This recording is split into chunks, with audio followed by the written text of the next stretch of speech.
पुण्यात 1970 साली आणि त्यानंतरही बरीच वर्ष डेक्कनला कॅफे सनराईज नावाचं एक इराणी हॉटेल होतं. पुण्यात यायच्या नुकतीच सुरुवात होण्याच्या त्या काळात अशी इराणी हॉटेलं वगैरे संकल्पनाच माझ्यासाठी नवीन होती. आणि त्यातही त्या कॅफे सनराईजमध्ये आणखी एक नवीन संकल्पना वडिलांबरोबर त्या लहान वयात तिथे पहिल्यांदा गेलो तेव्हा पाहिली. तिथे एक ऑटोमॅटिक रेकॉर्ड चेंजर होता. म्हणजे काचेच्या एका बंद मशीनमध्ये 50-60 रेकॉर्ड्स एका स्टँडवर ओळीने उभ्या लावलेल्या आणि हॉटेलात येणाऱ्या संगीत रसिकांसाठी त्या रेकॉर्ड्स ऐकण्याची पेड आणि ऑटोमॅटिक सोय त्या मशीनमध्ये होती. मशीनच्या बाहेर त्या रेकॉर्ड्सवरील गाण्यांची लिस्ट होती आणि त्या गाण्यांना नंबर्स दिलेले होते. ऐकायच्या असलेल्या गाण्याचा नंबर दाबून मशीनमध्ये 50 पैशांचं नाणं टाकलं की ते मशीन सुरू होऊन त्यातला रेकॉर्ड प्लेअर सिलेक्ट केलेल्या रेकॉर्डच्या समोर जायचा. ती रेकॉर्ड स्टँडमधून आपोआप बाहेर येऊन रेकॉर्ड प्लेअरच्या टर्न टेबलवर यायची आणि टर्न टेबलवर फिरू लागायची. मग प्लेअरच्या साऊंडरची पिन त्या फिरत्या रेकॉर्डला अलगद टच झाली की गाणं सुरू.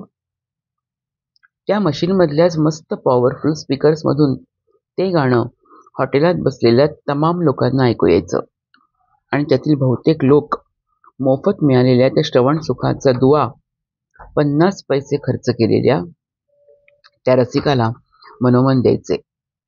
हे असलं भलतं सलतं ऑटोमेशन मी त्या दिवशी वडिलांच्या सोबत पहिल्यांदा पाहिलं तेव्हा गारच झालो. पुणे हे जादूचं शहर आहे असं वाटायला लागलं. आणि त्या तशा नवलाईच्या मशीनच्या त्या पहिल्या भेटीत त्या दिवशी कोणा रसिकाच्या कृपेनं पहिल्यांदाच ऐकलेल्या त्या गाण्याचे शब्द होते, तुमसे बिछड़ के चैन कहाँ हम पाएंगे. लताबाई गात होत्या. ऐकताना खूप काहीतरी भारी वाटत होतं. पण ते भारी वाटणं आयुष्यात पहिल्यांदाच पाहिलेल्या त्या ऑटोमॅटिक रेकॉर्ड चेंजरमुळे आहे की गाण्यामुळे की दोन्हीमुळे हे कळण्याचं ते वय नव्हतं. काहीतरी भारी पाहिलं आणि ऐकलं एवढंच कळलं. पण जे काही ऐकलं त्यातील काहीही आपल्याला कळलं नाही हे देखील कळण्याचं ते वय नव्हतं. पण तुमसे बिछड़ के या गाण्याची ती पहिली श्रवण भेट मात्र आजही लख्ख आठवतीये. या गाण्याशी झालेल्या त्या पहिल्या आणि गहिऱ्या श्रवण भेटीनंतर वाढत्या वयाबरोबर आणि जाणाऱ्या काळाबरोबर गाणं थोडं थोडं समजत चाललं.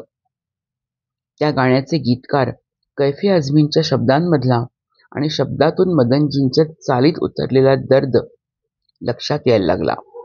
पुढे पुढे नुसता लक्षात न येता हृदयापर्यंत पोचायला लागला.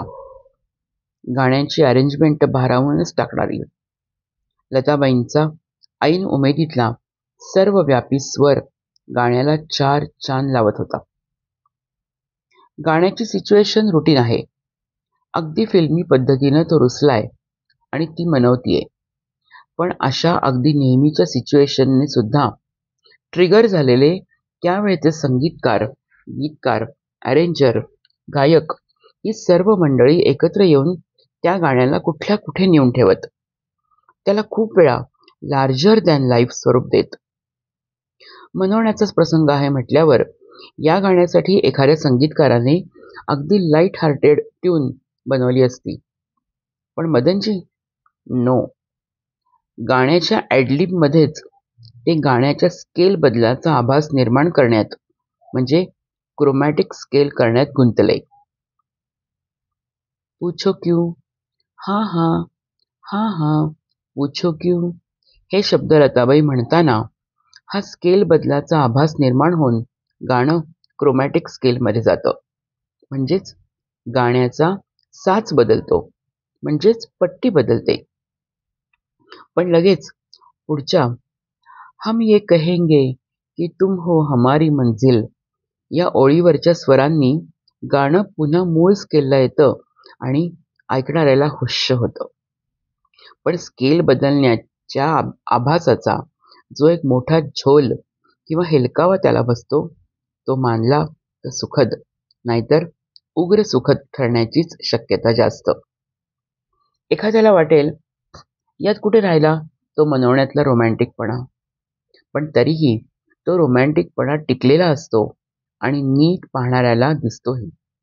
नूतनसारख्या ऑल टाइम ग्रेट अभिनेत्रीच्या बॉडी लँग्वेजमधून, चेहऱ्यावरच्या भावांमधून, ओठांच्या लाडीक हालचालीतून.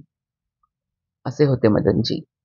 इतकी वेगळी सोच असणारे आणि ती सोच प्रत्यक्षात आणण्याचे असे एक एक प्रयोग करणारे प्रतिभाशाली संगीतकार. ही तर गाण्याची सुरुवात झाली. 4-4च्या एका वेगळ्याच वजनाच्या ठेक्यात बांधलेला समर्पक मुखडा आणि 6-6 मोठ्या ओळींचे मोठे अंतरे, त्यातल्या सुंदर उतार चढावांसह एका वेगळ्याच कनेक्टिंग लाईनने मुखड्याकडे येताना खास त्या मदन मोहन फेम तिहाईसह येतात. अशी किती वैशिष्ट्य सांगावीत मदन मोहनजींच्या या कंपोजिशनची. आणि मदनजींनी इतकं हेवी कंपोजिशन केल्यावर त्या कंपोजिशनला वाद्यमेळाने सजवणारे त्यांचे सहाय्यक म्हणजेच अरेंजर मास्टर सोनिक थोडेच मागे राहणार होते. मास्टरजींनी या गाण्याला केवळ स्ट्रिंग्ज म्हणजे ग्रुप व्हायोलिन्स आणि चेलोज म्हणजे खर्जात मंद्र सप्तकात वाजणारे मोठे व्हायोलिन यांच्या सहाय्याने सागराची भव्यता आणि खोली प्राप्त करून दिली. मुखडा संपल्याबरोबर लगेच स्ट्रिंग्ज व चेलोचा जो एक प्रदीर्घ पीस M1 म्हणून वाजतो, त्या पीसची गणना आत्तापर्यंतच्या बॉलिवूड संगीत इतिहासातल्या स्ट्रिंग्ज आणि चेलोज कॉम्बिनेशनच्या सर्वोत्कृष्ट पीसेसमध्ये करावी लागेल. हा M1 म्हणजे जणू मास्टरजींचा मास्टर स्ट्रोक होता. तो मुळातूनच ऐकावा. खोल समुद्रात लाटा तयार होऊन किनाऱ्याच्या दिशेने रोरावत येताना त्यांची जी गाज असते, त्या गाजेचीच आठवण येते हा M1 ऐकताना. किंवा शिरीष पैंच्या लाटे मागून फुटत जाते आंधळी होऊन एक एक लाट या ओळीची.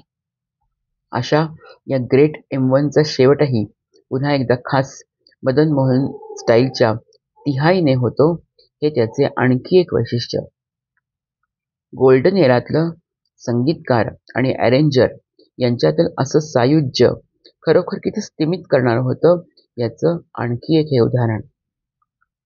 हे झालं M1 बद्दल. M2 आणखीनच इतका वेगळा आहे की जणू दुसरंच कोणतं तरी गाणं सुरू झालंय. गाण्याचे तिन्ही अंतरे त्याच चालीत असूनही इतक्या हेवी पण सुंदर M1 नंतर पुन्हा तो रिपीट करण्याचा मोह ना संगीतकाराला होता ना अरेंजरला. परिणामी M2 इतका वेगळा एखाद्या मिलिटरी बँडच्या स्टाईलमध्ये वाजतोय की हे काय मध्ये सुरू झालं असा ऐकणाऱ्याला प्रश्न पडेल. खरोखर या लोकांची काय सोच असेल कल्पनाच करवत नाही. आणि हे कमी पडलं की काय असं वाटून मुखडा, अंतरा आणि संपूर्ण गाणंभर फिलर नोट्स, ग्रेस नोट्स, कॉन्ट्राज, ऑब्लिगाटोज यांची नुसती चंगळ आहे. रिदममधले कट्स आणि पिकअप्स कसे नकळत आणि नॅचरली येऊन जात होते. एकूण सगळी अरेंजमेंटच डोकं चक्रावून टाकणारी, भव्य दिव्य या शब्दांनाही छोटं करून टाकणारी झाली. आणि ही सर्व भव्य दिव्य अरेंजमेंट ज्या गायिकेसाठी झाली ती तर साक्षात स्वरांची देवीच. त्या देवीपणाला साजेल अशा थाटात आणि त्या परिणामानंच लताबाईंनी हे गाणं अगदी पहिल्या ॲडलिबपासून ते शेवटच्या स्वरापर्यंत म्हटलं.